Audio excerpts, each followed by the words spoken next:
Today's topic is all about the SQL join. The join clause is used to combine rows from two or more tables based on a related column between them. So for this particular example, we will be using an existing database. So first, we have to show the databases, and we used the sales report. Then let's show the tables in order for us to select the particular table that we are going to use. In this particular example, we will be using the product and the order information table.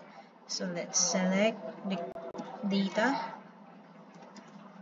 Select asterisk from the product table in order for us to identify if there are two related columns, or there are one related columns between the order information and the product table. So order information. So notice that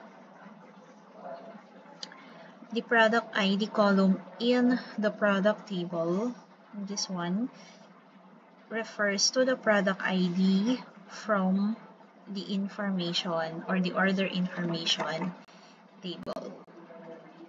So the relationship between the two tables, the product and the order information, is the product ID, which is visible in the product table as well as visible as well in the order information.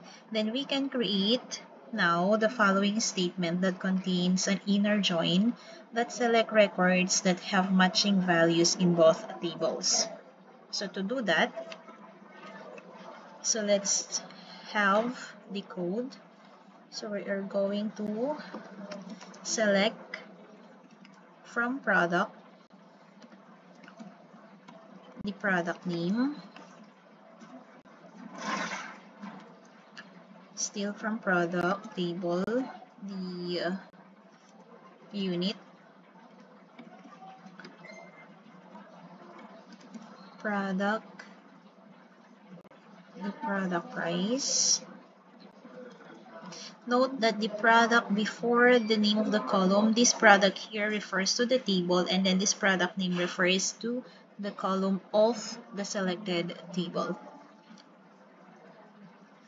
And then from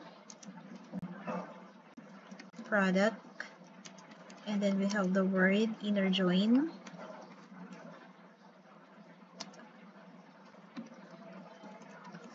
Order information is our second table. So all the columns that we are selecting came from our first table, which is the product.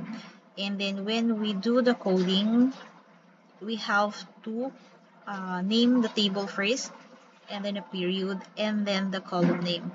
From the name of the table, and then inner join the name of the second table on, and then we define what particular column is the basis for joining. We're in order information dot product because the product ID establishes the relationship between these two tables. So let's try to look at the output.